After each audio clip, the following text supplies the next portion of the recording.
Welcome to the Alchemy of Business Show with your host, Steve Rodgers.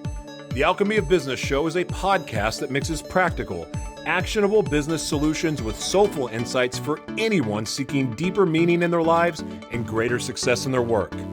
Steve will be featuring purpose-driven leaders from all walks of life and getting insight into their journeys from failures to triumphs. So tune in to transition, transform, and evolve in every dimension of your business and life. And now your host of the Alchemy of Business Show, Steve Rodgers. Hello, and thank you for listening in or viewing, however you got here, whether on YouTube or E360 TV, maybe you're on iTunes or Spotify, but however you got here, I am grateful that you are here on the Alchemy of Business Show. We are here always talking about making wiser decisions, creating greater profits in your life and your work, but also finding higher purpose in what you do and who you are and how you show up in the world. And we have a phenomenal guest today who does that at a very high level. And he's been helping people do that at a very deep and wide level globally for many years. We have Dr. Mark Goulston on today. He is an executive coach, advisor, speaker. He's a psychiatrist, communicator, and an author. He's also a great guy with a great sense of humor, and you will enjoy him just a few minutes having him learning from his wisdom. But I met him actually through the Marshall Goldsmith 100 Coaches member group that he's also a member of. This is a group that has CEOs and managing directors and many people globally throughout the world that are invited in to share their knowledge within this leadership group.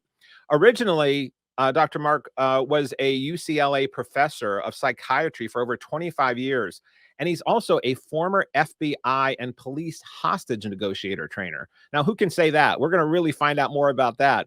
He's also, he's forged his way in a real life high stakes situations where he's been under high pressure, life and death situations that he's helped people maneuver through. He's also an author of over 9 books, with one of his books that you'll see from his background, Just Listen, Why Cope When You Can Heal, Trauma to Triumph. But he's got My Wake Up Call that he does his own podcast show. So he's a host, not only being a guest on my show. And he also is in the Out of Our Minds It's Out of Our Minds in Your Own Space on Twitter, which is a mashup of creatives and thinkers. So what Mark's gift is many, but he's really phenomenal about bringing people together, connecting people at an intellectual, emotional, and spiritual way. And he is just a phenomenal man. So I'm so glad to have him on the show today. So let's invite Mr. Mark Goulston to say hello. You know, one of the nice things about people saying such wonderful things about you, Steve, is it gives you something to live up to. Well, and I know you will, and I know you do.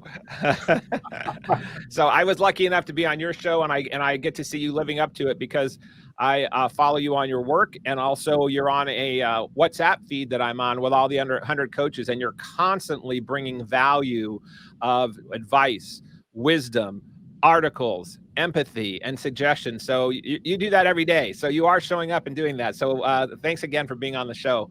So Dr. Mark, Mr. Goulston, I'm going to call you Mark throughout the show. So if that's so the listeners on this process, but I know you've earned your doctorate and earned that very well. So I don't want to disregard that by any means, but for the sake of ease. So Mark, in this journey that you've had a very wonderful life and a lot of challenges and ups and downs, as we all have, but you've maintained this smiley, positive, happy attitude throughout it that I always receive from you when I engage from you or I see that you interact.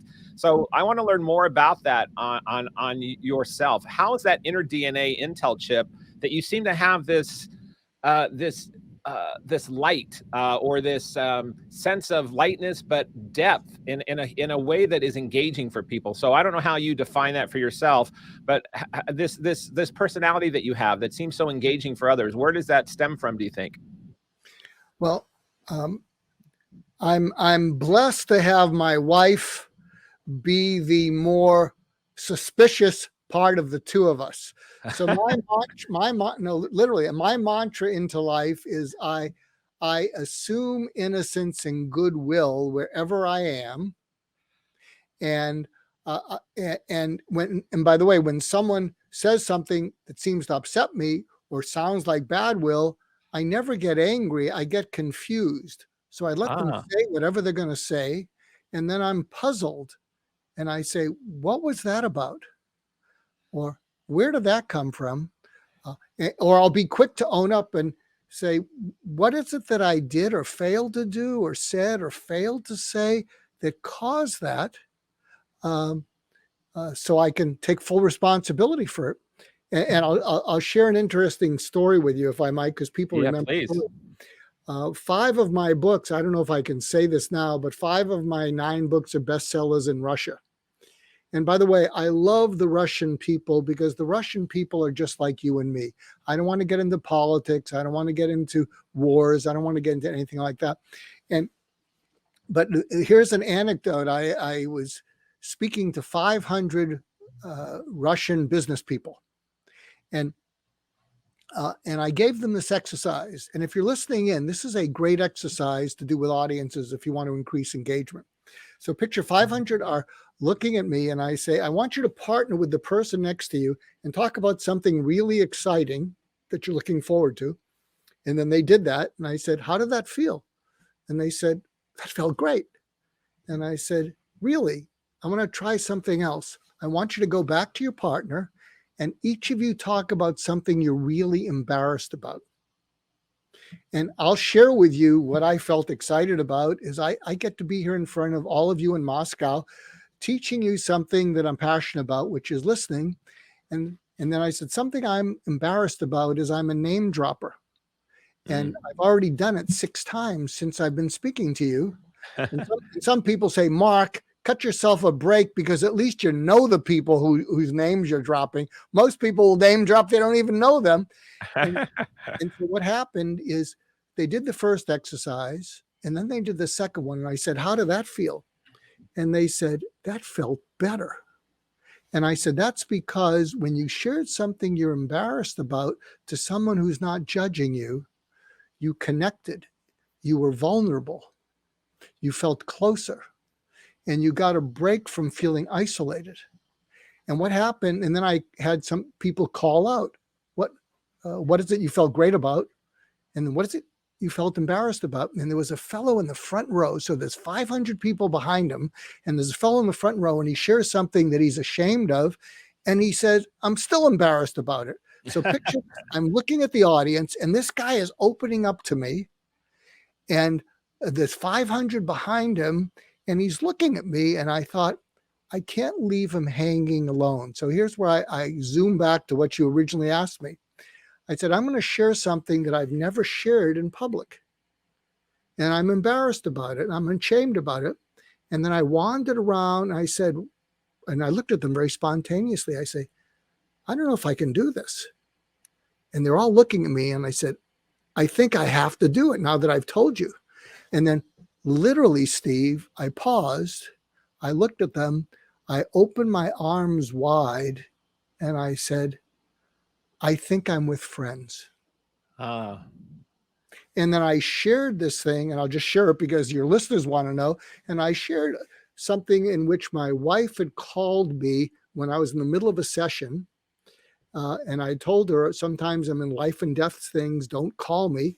Right. And she called me, and there was this couple looking at me, and they were angry that I was taking up some of their time. And my wife said, don't be angry at me. And I said, it's okay. I was a little bit angry. She said, don't be angry. I said, okay. And this couple's looking at me, and she said, I'm lying on the bathroom floor and I can't move. Oh, wow. That's exactly right. Oh, wow. Oh, man.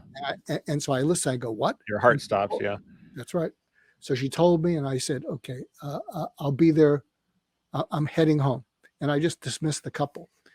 But when I got home, I thought to myself, what is wrong with you? She's afraid to call you.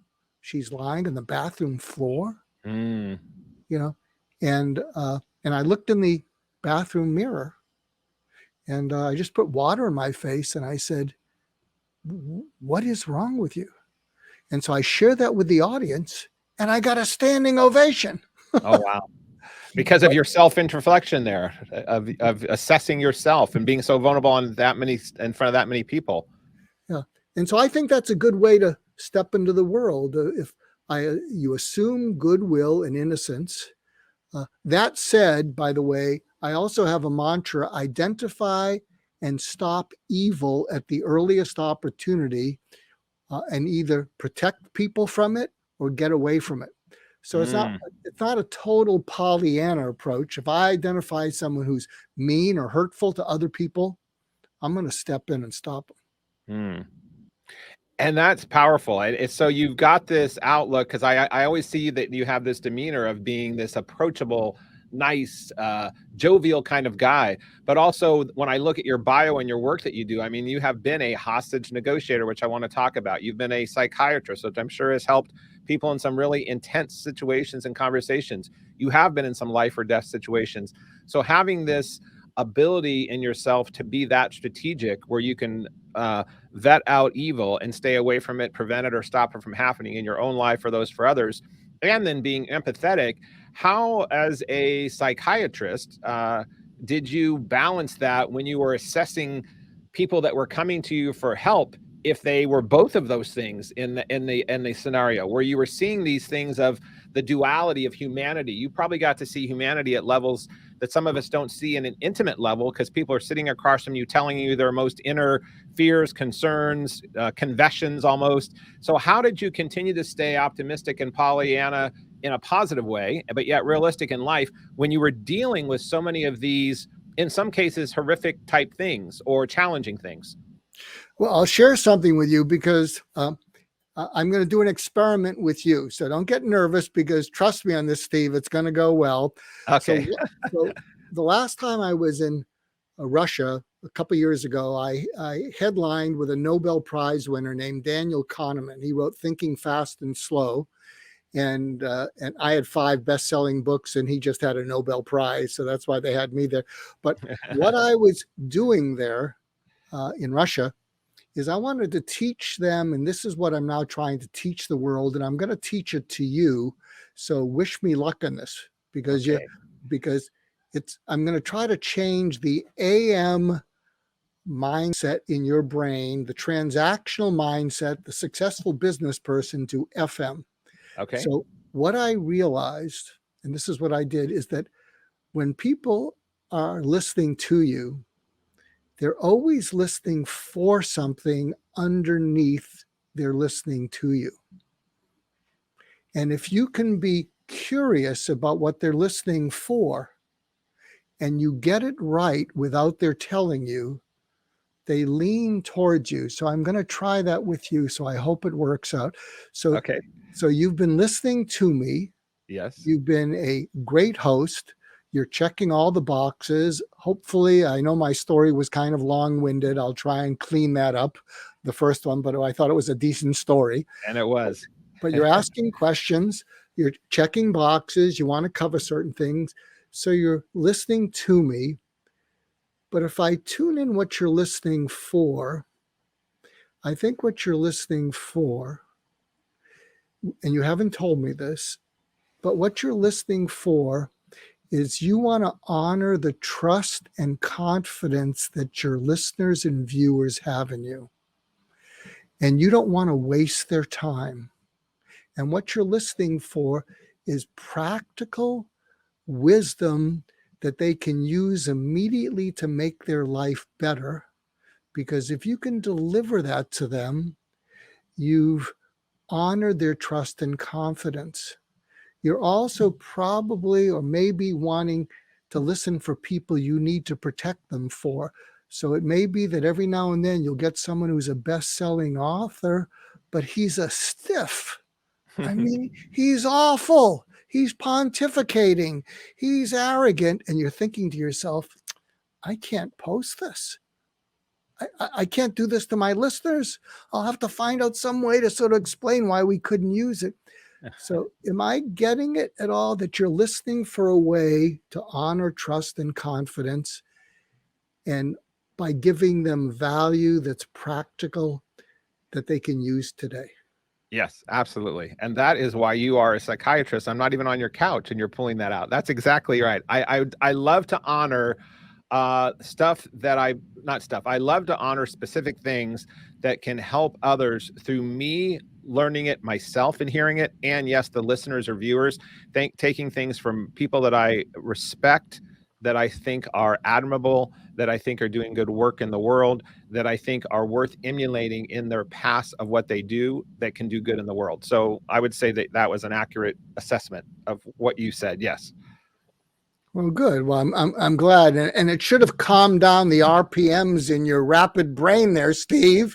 I was definitely slowing down my pace because it goes very quickly normally. Absolutely, yeah. Yeah. And so let's hope that we both deliver that during the remainder of the show. Well, thank you. Well, in this segment, we have about 2 or 3 more minutes left in this segment. Then we've got more segments to go. So I'm sure that we are, and we will. Let me ask you, and we're going to come back and talk more about this, but how did you get on the path of even becoming interested in psychology and becoming a psychiatrist? And how did that start when you were a young man going from high school to college and say, I know what I want to be when I grow up? How did that first come about? Well, I really didn't know it, and we'll probably have to continue this after the break. But what happened to me is, and one of my greatest personal accomplishments is I dropped out of medical school twice and finished. Oh, and wow. I dropped out twice because I think I had untreated depression. And the second time I dropped out, they wanted to kick me out because they were losing money. But what happened is the dean of students, who I was sent to find out that if I became self-destructive after they were going to tell me we're kicking you out. When I met with him, the dean of students saw something in me that I didn't see because I was depressed. And he said to me, Mark, you didn't mess up. You're passing everything, but you are messed up. But if you got unmessed up, I think this school would be glad they gave you a second chance. So they were trying to kick me out the second time because they were trying to cut their losses. Wow. And I said, that's what? amazing. Oh, I can't imagine them saying to this now famous psychiatrist, Mark, if you could get unmessed up, we think you could be someone. So we're going to stop on that note. We're going to come back and carry on this story because we're at the break time. But please come back and hear how a FBI hostage negotiator, a top psychiatrist, a well-versed author was told that he was messed up and needed to get unmessed up. So come back and hear after the break how Mark succeeded in doing that and more. Thank you for listening in on the Alchemy of Business Show. We will be right back.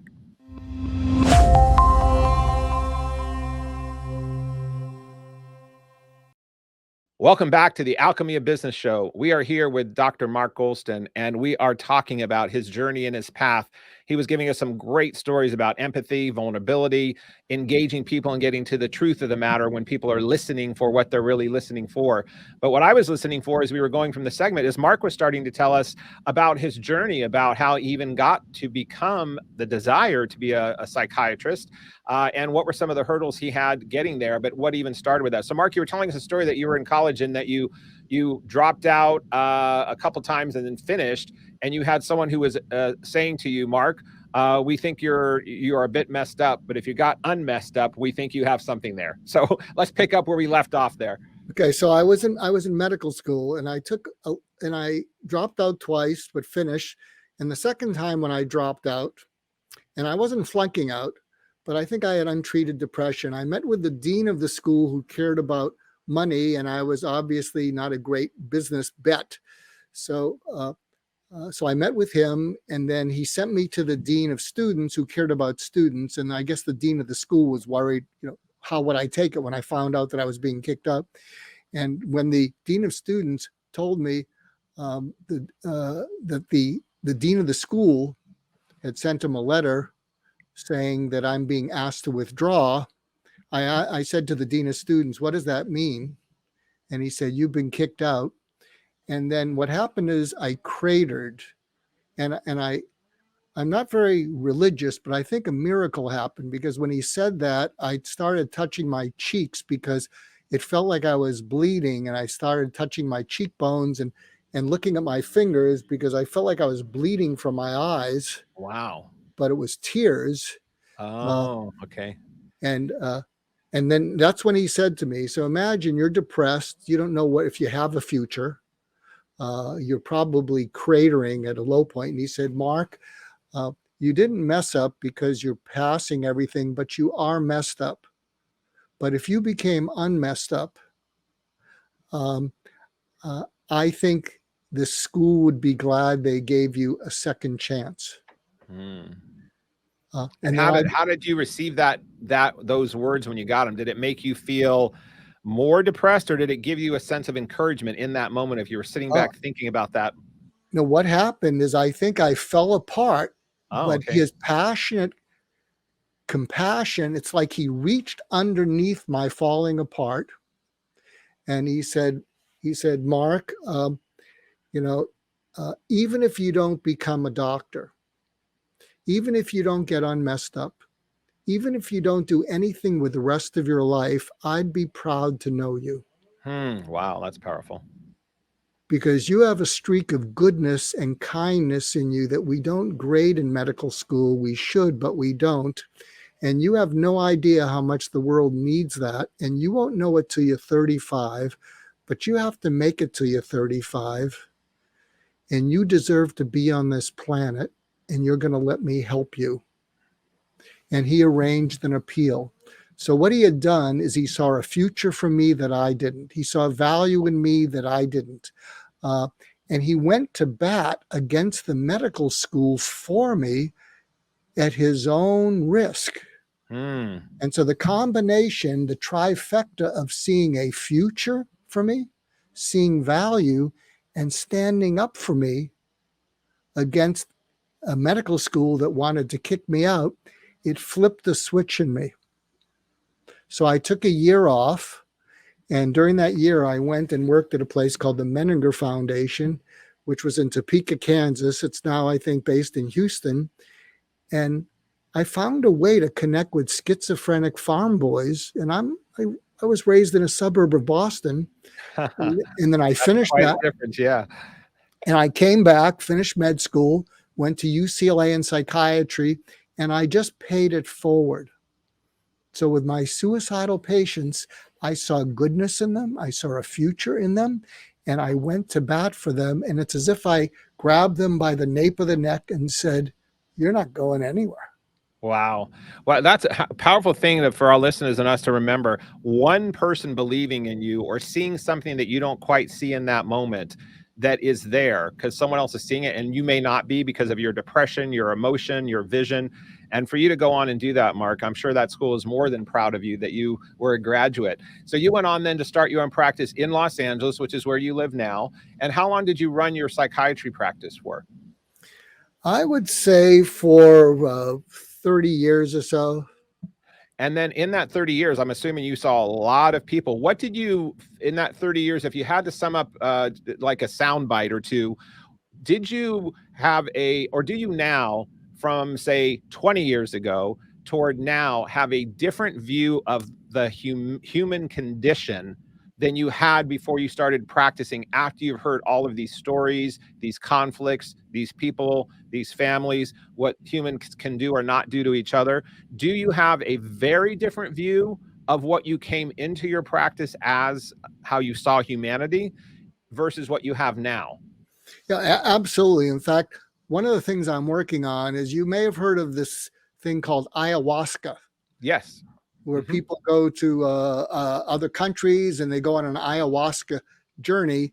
And so I'm working on figuring out, what does ayahuasca do to our mind that we can do without having to use ayahuasca?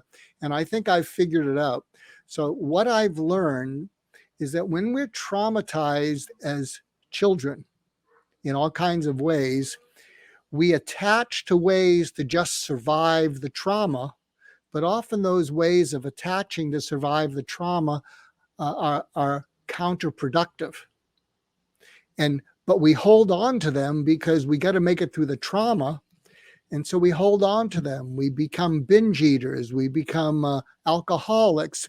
We do all these compulsive behaviors because that's what we grabbed onto to survive the trauma. But what happens is, as we get older, those things don't work for us. And so what you really need is someone to go in there and break your attachment to those behaviors that helped you survive the trauma.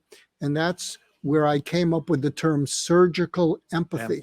Yeah, surgical empathy. We're going to have that in the show notes. But tell us more about that surgical empathy, please. Well, there's a difference between, and I'm speaking a little bit medically, but there's a difference between an attachment and an adhesion. A surgical adhesion, and sometimes you have to go in surgically to cut the adhesions. Sometimes that's what happens after surgery. Someone goes in there and they fix something, but your body says, gee, something foreign is coming into the body, and the body reacts by developing these adhesions between organs. But those adhesions, which is the body's response to your going in with the surgery, they can often block you. So I think what happens in trauma is people develop psychological adhesions that become these compulsive behaviors that are counterproductive.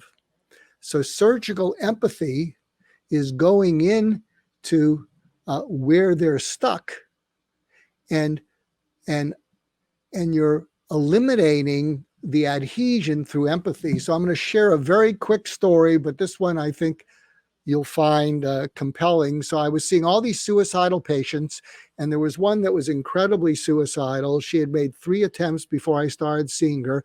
I was moonlighting at a hospital once a month.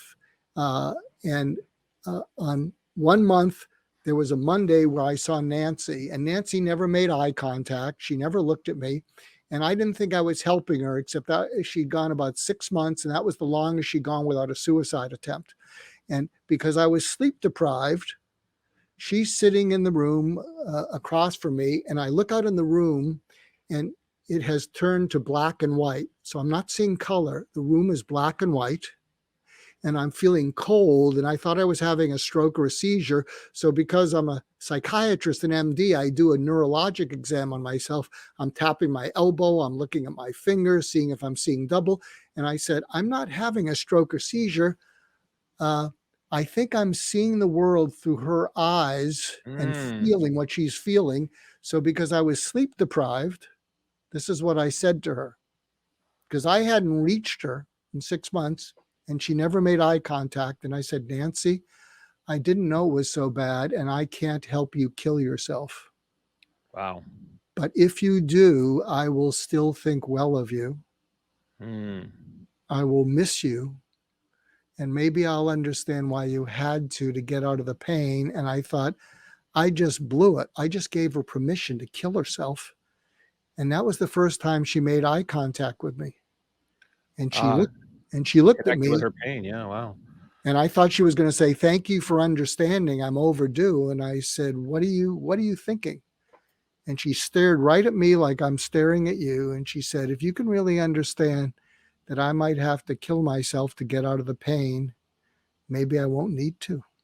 And then she smiled. Wow. And then the color came back in the room. The coldness went away. And then I grabbed onto her eyes like I'm grabbing onto yours. And I said, I'll tell you what we're going to do. I'm not going to give you treatments that you've had before that didn't work unless you ask me to try them. Would that be okay? And she looked at me, and I grabbed onto her eyes like I'm grabbing onto yours. And she looked at me like, keep talking. And I said, and then I leaned into her eyes and I said, what I'm going to do instead is I'm going to find you wherever you are. And I'm going to keep you company there as long as it takes, because I don't want you to be alone there anymore. Would that be okay? And then she smiled and she started to cry. And she said, I think I'd like that. Wow. That talk about reaching out to humanity that needed a rope on the last going under the ocean, and for her to grab onto that, for you to have the right rope there at the right time, at the right moment to connect with that is powerful. I want to come back and talk more about this surgical empathy, and specifically on how this amazing thing of helping this woman find and attach to her own pain to find a reason then to maybe not have to kill herself. And I've always been, not understanding of suicide, but I have people that I know that have done it or close to doing it, and that the pain is so great. That's the only way they see out. So if you or anybody else listening has ways to help have people get out or have an arm or a hand that can be reached out. That's what humanity is intended to do. So this surgical empathy, and I know that you do this in bringing this into organizations and into businesses, into the world. It's not just with individuals. Having this ability to connect with others and surgical empathy, whether people are narcissistic or whether people are just needing a hand or whatever it might be. So I want to come back and talk about how you do this type of work, because it evolved from this powerful work that you do one-on-one as a psychiatrist.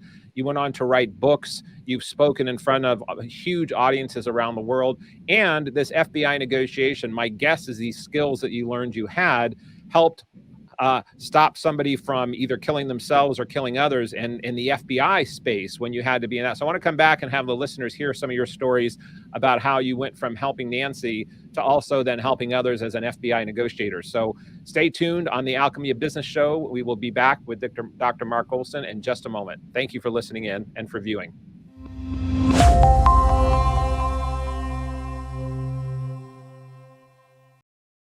Welcome back to the Alchemy of Business Show. We are here helping people figure out how to make wiser decisions, creating greater profits in their life and business, and focusing on higher purpose. And Dr. Mark Goulston was talking about much of this in the last segment, because talk about having no more higher purpose and helping another human being have something to live for and to have helped be the person that helped be the steps to save their life. I would say that's pretty high purpose. So Mark, I want to dig further on that practice. When you realize that you've got that connectivity to help Nancy as one of your patients or many others, how did this work lead for you then to realize that there was more people that needed to hear about this than just potentially in your office in Los Angeles as a patient? How did you go on to start writing your first book?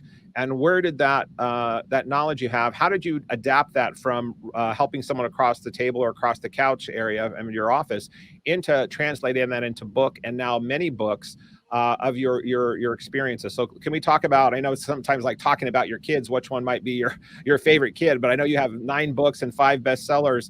Which of these books were the first, and what are some of the things people can take away from some of your books and some golden nuggets here? Well, my very first book is called Get Out of Your Own Way. It's in 15 languages, just listens in 28 languages. And there's actually a Himalaya learning audio course called Defeating Self-Defeat. And if you go to himalaya.com/defeat, you can actually hear the audio course for free if you subscribe for a certain amount of time. So that's kind of my baby, the Get Out of Your Own Way. But Just Listen is probably my favorite, because I wrote it because when I look out at the world's not listening to each other. And something we talked about in the last segment was how I got through to Nancy, but I want to give your listeners something that they can use today. And I'm even hoping it might save a life or two. And there's 4 prompts. Let's say you're worried about someone who's in a dark place. And because of the pandemic, there's a lot of people who are in a dark place. We read about the stress, the depression, the anxiety. It's off the charts. So here are 4 prompts that you can use with someone you're worried about, especially if it's a teenager, because they're having a rough time. Yes. And here are the 4 prompts, and you should do this while you're doing an activity with them, because teenagers do not like heart-to-heart talks where you're face-to-face.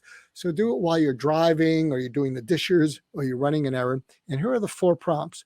And you start off by saying to them, you know, a lot of us parents are worried about our kids, and I'm one of them. And can I just ask you a few things? So hopefully that will cause them to say, okay, mom, okay, dad. You know, you want to give them a little warm up, a warning. Right. And the first prompt is, at its worst, how awful are you capable of feeling about your life or yourself? And they're going to go, what? Yeah, I'm worried about you. At its worst, how awful are you capable of feeling about your life or yourself? And if you're fortunate, they'll say pretty awful. A little surgical empathy is pretty awful or very awful. Okay, mom. Okay, dad. Very, very awful. And the second prompt, and when you're feeling that, how alone do you feel? Very alone. Very alone or all alone? Okay, mom. Okay. Okay, dad. All alone. The third prompt, take me to the last time you felt it. And they're going to go, what? or they might go WTF.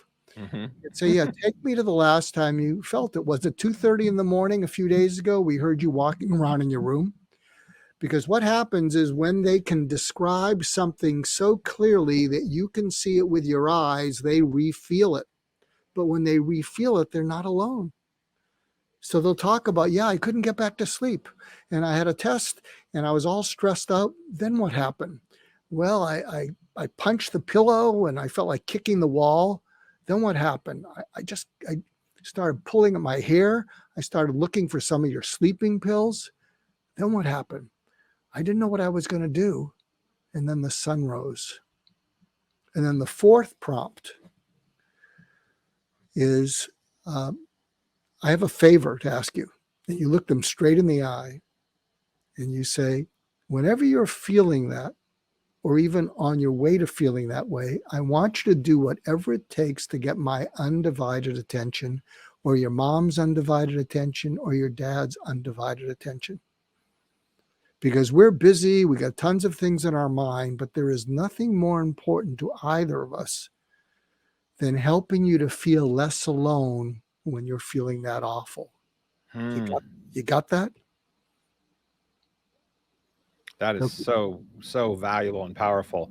As you're saying that, I was literally just watching one of those Dateline shows the other night as I was flipping through a late night TV, and I thought I'm just going to watch a little TV before I unwind and do my my meditation before I go to bed. And it was a Dateline segment where a young college student who had never been in trouble before had gotten his other girlfriend from college pregnant, and he was not nearly as serious about her as she was about him. And he ended up, it was a long segment, but he ended up killing her. And his parents at the end of the segment said, please, parents, reach out to your children and let them know there's nothing they can't talk to you about. There's nothing they can't come to you that's so horrific that you can't help them through. And they then also went on to send their prayers for the family of the daughter that had died and been killed, that he killed, because his life is never going to be the same. He's now in lifetime in prison, and the young 20-some-odd-year-old is dead. But they were talking about, we thought we had a good relationship with our son. He had never been in problem before, but I don't know that they ever had this conversation that you just said about, no matter how dark, how deep, get our undivided attention, because it may have just made that one little difference, that one little layer. So for parents that are listening in, for brothers, sisters, mothers, whomever that is, this process you just took us through, it's 4 steps. And give me again the 4 steps, the questions we'll mark, and then we're going to go to the next segment, but just so that we have the questions again, or the topics. Okay, so the 4 prompts, and do this when you're doing an exercise together or you're doing running an errand. The first one is, at its worst, how awful are you capable of feeling about your life or yourself? Okay. The second prompt is, when you're feeling it, how alone do you feel when you're feeling it? The third prompt is, take me to the last time you felt it. And you get them to describe it so clearly that you can see it, because when you see it with your eyes, they feel it and they feel less alone. And then the fourth thing is, you look them in the eye and you say, I have a request. Whenever you're feeling this way or heading down that road, I want you to do whatever it takes to get your mom or your dad or my undivided attention, because there's nothing more important than our helping you feel less alone when you're feeling that awful. Wow, I love that. Well, and as much as that is very directed to, as I gave an example here for parents and children, this is steps that can be used with your mate, your partner, your brother, your sister, also in companies. This could be used with employees, because how many times do employees go on to try and please the boss, or to try and do something to don't get in trouble because they don't want the company to look bad? So having this kind of dialogue with humanity in general, I don't care who you are or what you're doing, this 4-step process. It seems something that you may not want to talk about in an employee situation or wherever, but I see this being very powerful to uncover the stuff that needs to happen on Connection World. So thank you for sharing that. Mark, are these some of the principles that you used in why the FBI was attracted to have you go in and be a hostage negotiator? How did that process go for you? From, you have I'm assuming a successful practice, you're humming along in Los Angeles, you're seeing patients. How did it come about that you ended up with the FBI connection? And we've got about 3 or 4 minutes left in this segment, but I wanted to find out how that even happened. How did that come about? And what were some of the things you did within the FBI? Well, what happened is, there was a period for about 10 years where I was a guest lecturer at UCLA in a course called Death and Suicide. The teacher was one of my mentors, who was one of the top suicide prevention specialists in the world. He was to suicide prevention what Marshall Goldsmith is to executive coaching. And I was a guest lecturer in his talk. And I would do this role play where, and there's actually a video of me doing it on YouTube, where there'd be 300 undergraduates, and I'd take off my jacket and I'd role play being a suicidal young adult. And I pulled out a gun, held it to my neck, and said, "Talk me out of it, or else I'm going to blow myself away. But don't worry, you can still get an A in the course." And nobody could talk me out of it. I pulled the trigger, and then I told them what they should have told me. And then I did that for 10 years. But how I got into doing FBI training, I was asked to give a talk to junior high parents at a middle school in Los Angeles. And there was someone from the FBI talking, and it was about how to keep your child safe as a teenager. So federal agent Brent Braun gave his talk, and I did a role play with the parents of teenagers. And my talk was called "It's My Party and I'll Die If I Want to." Oh my gosh. And I played a teenager who got all A's and was going to go to a party where I was telling all the parents, "You're not going to call the other parents because you've ruined my life." And I just took them on, and the fellow from the FBI thought this was just fascinating. And then at the end, I didn't pull a gun. What I told to them, the parents, and imagine these are middle school parents, pretty well-to-do parents. And I said, "So let me get it. You really want what's best for me. You want me to be happy. And if I do everything you tell me, my reward for doing that is I grow up and get to be as happy and well-adjusted as all of you are." They just started laughing. And then I told them, "This is how you could reach me if I'm your teenager going to a party where there'll be drugs, there'll be gang members, there'll be whatever." And then the FBI agent said, "Do you think you could do something with some of our FBI agents and police in hostage negotiation?"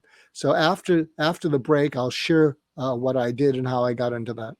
Wonderful. Well, I want to hear about that for sure. Well, it is amazing where one of these things that we do in our lives, whether you're an entrepreneur, you're an executive, you're a manager, you're a musician, you're an artist, whatever it might be, that our work, our talents, our skills, as we're finding our footing and we're going on our path, how it starts attracting other things on our path that lead to different roads, that lead to things that we never imagined. So I'm sure Mark, when he was sitting back thinking in that college room, that there was someone who believed in him, that he would even finish his medical degree, to later on go to become involved in teaching FBI negotiators or writing books. So we're going to come hear more from that from Mark. Mark also has some insights on how we can think like Steve Jobs and Elon Musk. He also, if you're looking for investors, he has some input as well on how investors and startups how startups can find investors. So you're wondering, well, how could a psychiatrist or someone specialized in therapy know these things? Well, let's come back and find out more about not only the FBI, but Elon Musk and Steve Jobs, and also maybe finding money if you're looking for it. So thanks for listening in. We will be right back on the Alchemy of Business Show.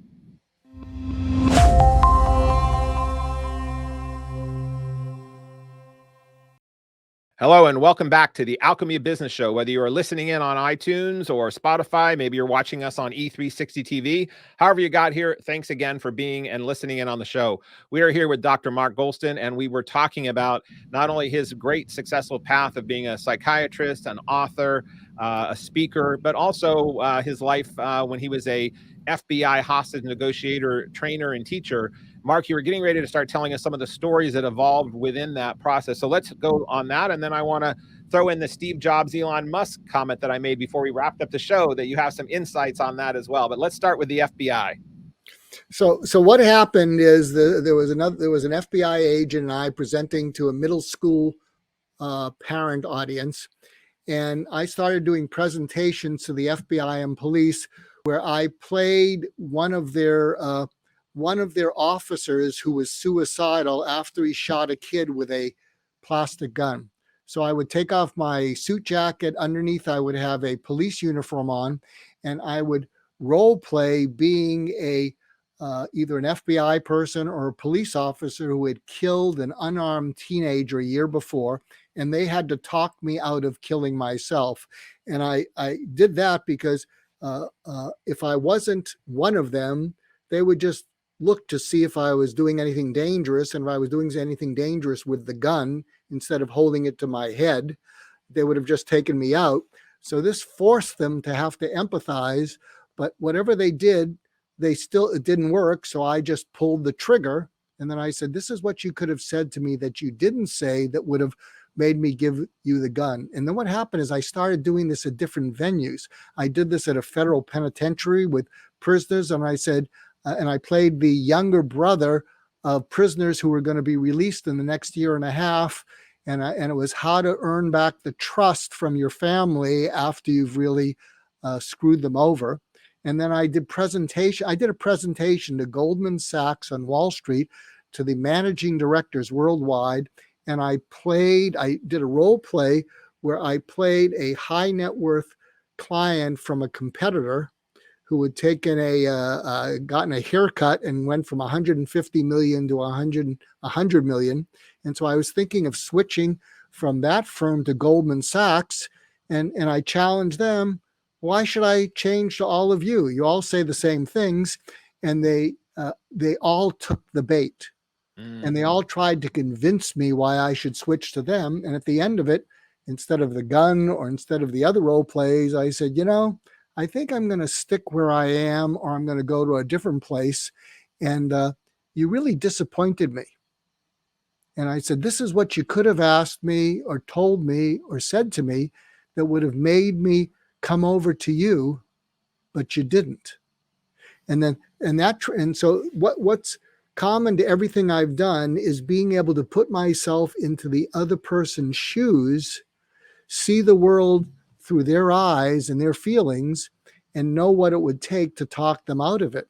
Some years later, I was an advisor to the O.J. Simpson trial, to the prosecution, and I would sit in the courtroom and I could look at the court through the eyes of the jury, and I would present things to the prosecution. I'd say, you might want to do this if you want to win the jury over. And they kept me out of their strategy meeting because they said, Mark, your point of view is so off the wall, but some of it's really good. And so for instance, in the O.J. Simpson trial, in the closing argument by Marcia Clark, I said, if you want to have control over a jury when they go into deliberation, you need to haunt them. So make sure you play the famous 911 tapes of Nicole Brown Simpson talking about O.J. Simpson, because you want to haunt the jury and leave that as an impression when they go into deliberation. But of course, they came back not guilty. And then I switched from that to now working with entrepreneurs about how do you win over investors.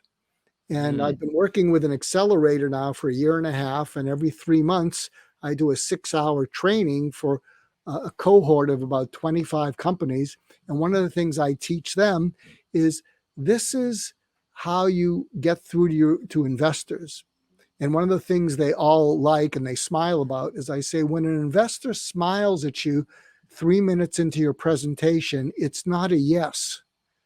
They're smiling because they already know they don't want to give you their money. And they're smiling because they don't want you to catch them being rude, that they're done with you and you're only into your 20-minute presentation 3 minutes. And wow. So what I coach them to do, if you're listening in and you've been there, is and I said, they're not smiling at you because investors don't smile. It's about money. And if you haven't cracked a joke, which I wouldn't advise, they're smiling because they're being polite, but they're done with you. So the suggestion that I give to startups is when you get that smile too soon in a conversation, drop the rest of your presentation. And instead you say, can we pause for a moment? And they're going to go, and you're going to disarm them. They're going to go, what? Yeah, can we pause for a moment? Because when we started, we were even. You had money to give, and I was a company that needed that money. And now you have money to give, and I'm a company that's never going to see any of it. So you were listening for something, and I didn't cover it.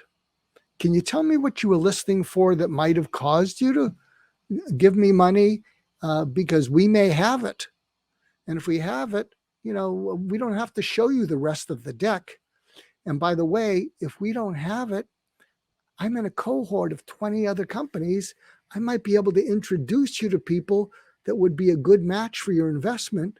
So you've taken an investor who is all ready to run away from you with their money, and you focused on their success. And if you introduce them to other companies, those people are going to be grateful to you. So by getting where other people are coming from, which has been my whole life, you have totally flipped the conversation. Well, that's powerful. And it makes me think of quite a few things in what you just shared. But it does remind me that communication used in any fashion, once you understand the art and the skill of communicating and then listening, and then being perceptive enough to shift and change, can work in anything, from whether it's in therapy, whether it is in writing, whether it's in speaking, whether it's in helping in negotiations and life and death situations, or in this case, raising money, because it is, the humanity is, very similar in itself. I mean, we all are human beings, and we all have hot buttons that we hit and need to have buttons pushed. So I love that you're using your psychology and psychiatry background in helping entrepreneurs now, because that is a skill and that's an art. And if you can tap into people's heart and mind and finding out what makes them tick, what they need, what they want, that's the same as you helping Nancy find her reason to live. You're helping these entrepreneurs find ways that investors should believe in them and throw them a lifeline. So I love that. What are some of the things that when you were in your show notes, we were talking about, you obviously have, as a psychiatrist, you probably can fairly quickly self-analyze or analyze people. So Steve Jobs, Elon Musk, some of these names that people think of that are, top-notch serial entrepreneurs, and there's many more in the world, and there's some that we don't know that are probably equally as talented. But what is it that you want to share about those type gentlemen and women? Yeah. For a year and a half, I did a one-man show called Steve Jobs Returns, and I played Steve Jobs coming back to Apple from 1997 to 2007 when they released the iPhone. So I learned I guess I have this dramatic side that I learned by doing those presentations to the FBI. And what I learned is I learned to see the world through the eyes of Steve Jobs and the eyes of Elon Musk. And here's some insight into visionary thinking. One of the things that they have in common, and most visionaries have, is they see the unknown as an adventure to be lived, whereas the majority of people see the unknown as a danger to be avoided. Yeah, I love that. And also, they also spontaneously, if you think of Steve Jobs and Elon Musk, they have the capacity to go from divergent thinking to convergent thinking seamlessly. So it's like a Prius going from electric to gas. And in fact, people like Elon Musk and even Steve Jobs, one of the reasons they like drugs and psychedelics is because they're such control freaks. They sometimes need help with their divergent thinking, because they know that when they just look out in the world will reveal things that the world needs. And their convergent thinking causes them to be able to then bring it back into a product that the world will want. Whereas the majority of people, as I said, see the unknown as something that's intimidating. I love that. Well, we only have about 3 or 4 minutes left in the show, and let's talk about this convergent thinking and the power of the unknown. So one of the things on the Alchemy of Business, the reason I picked the name Alchemy for my company, which is called Alchemy Advisors, I love the word itself. I just like how it sounds, alchemy. And it represents transition and transmutation and changing, and in some cases lead to gold in the ancient myths of alchemists. But also in the the book that I wrote last year called the Iggy Principles. It's about inviting in the unknown, the spiritual realm of the unknown energy that exists in the universe. And the Iggy moments are the opposite of what you talk about. Elon Musk and Steve Jobs and many, all of us as humans all have egos. But Wayne Dyer, which is also a psychiatrist, spoke many times about the ego and that it was edging good out, or it was edging God out when you're fully in your ego. And I had to remind myself as a young man going up corporate ladder, what is the opposite of that, or what's the alternative of that? And that is inviting good in, or inviting greatness in, or inviting God in. So I'm curious, Mark, on all this exploration you've had on your own, searching the unknown, searching your own internal quest from a young man going through depression to then greatness and following your path and studying people and studying humanity. What is your definition at this stage of your life of spirituality, or a spiritual presence in a general state? And then how do you, for your own life, describe spirituality? And if so, if you use it in a full practice, how do you incorporate that into your life or business? So I'll leave you with a quote and an exercise, which I think is a good way to finish our episode. One of my favorite quotes comes from a British psychoanalyst named Wilfred Bion, and he said, "Listening is the purest form of listening is to listen without memory or desire." Because when you listen with memory, you have an old agenda that you're trying to plug people into. When you listen with desire, you have a present agenda that you're trying to plug them into, but it's not their agenda. And one of the ways you can build this muscle to be able to listen without memory or desire is something that I call the Hoover exercise. And you can look up HUVA exercise, Goulston, you'll find it. And it can help all of us. And what Hoover stands for is once a day. And if you do this for a week, it will change your life. Once a day, select one conversation where you want to be present as opposed to transactional. Where the other person, you want the other person to leave feeling satisfied and fulfilled. And what Hoover stands for is you have the intention to use it in a conversation. And after the conversation, you rate yourself as if you were the other person. On a scale of 1 to 10, how much do you think they felt you heard them out versus interrupting them versus changing the subject? On a scale of 1 to 10, how much did they feel understood by you? And you show that by saying, can you say a little bit more about that? Can you go a little bit deeper? So that shows understanding. On a scale of 1 to 10, how much did they feel valued by you? You know, did you pause and actually take in what they had to say and actually see how it could be applied in other settings? You've done an amazing job of those with me. I mean, because you've summarized what I've been talking about. This is unscripted, and you were able to select things and see the value of it. And the final A is on a scale of 1 to 10, how much did they feel that you added value to what they had to say? So how much did they feel heard out, understood, valued, and that you added value? And the way you add value is, and you've been doing it all through the episode, you'll pause, you'll summarize what I've been speaking about, and then you'll see the application of it, not only to what I was talking about, but the further application of it to people's professions and their lives. So you've done a pretty good job of a hoovering. Well, thank you for that. Well, it seems to me like if I had to do my own assessment of, thank you for that very much. If I was playing dime store psychologist, which I'm not, to me, my looking at Dr. Mark Goulston is your spiritual gift of the unknown is helping people really tap into the essence of who they are and finding ways to have that be heard in the world in an empathetic way. And so the surgical empathy, I love that you have your techniques and your skills and your process of you emulating a beacon of the importance of an individual, the importance of someone's psyche, the importance of mental health, but also how adaptable that is in life. And that's a musical gift in a way. It feels like a song and a dance of interaction with this energy that flows and connecting people to listen, whether you're an investor, whether you're a negotiation and a hostage thing, whether you're Nancy across from your table. So to me, I think this spiritual energy, which again, my definition of God is just the sum of all that is. It's energy and it's the sum of all all that is working through us as human beings. So I want to thank you, Mr. Mark Goulston, Dr. Mark Goulston, for having this energy flow in a way that your gift of having people be heard and that you just listen, as your book says behind you, and that you're helping the world just listen, because we can also use more of that. Those are some great gifts that we can all take more from.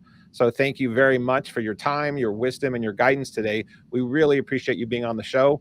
And what's the best way for people to reach out to you, Mark? We're going to have that in the show notes. But if people are listening in right now and they wanted to find you on your website or social media, what's the best way for people to connect with you? I would say LinkedIn. I keep pretty current, or my website is markgoulston.com, or my podcast, which is kind of exploding. I mean that in a positive way, is My Wake Up Call. So I think those three ways of reaching me, and I would love to hear from you, will be a good way to find me.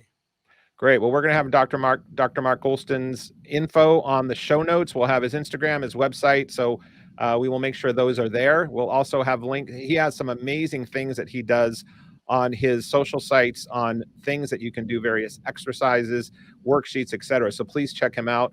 Mark, again, thank you for being on the show. Any closing words for our guests before we sign off? Well, I'm going to share, we didn't talk about this, but I collect quotes.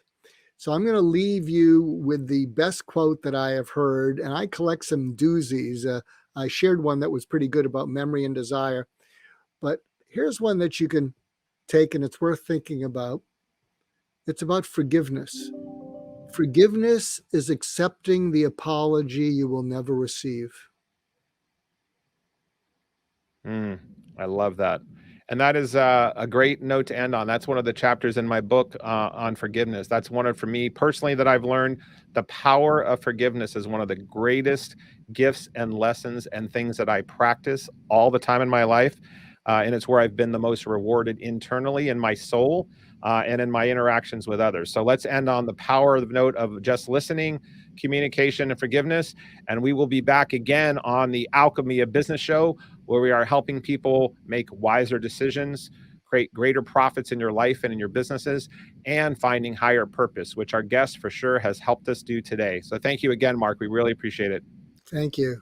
And that concludes this episode of The Alchemy of Business with your host, Steve Rodgers. If you found value in today's broadcast, please consider liking, subscribing, sharing with friends, and leaving a review. Thank you so much, and we'll see you next Thursday for another episode. Be blessed and see you soon.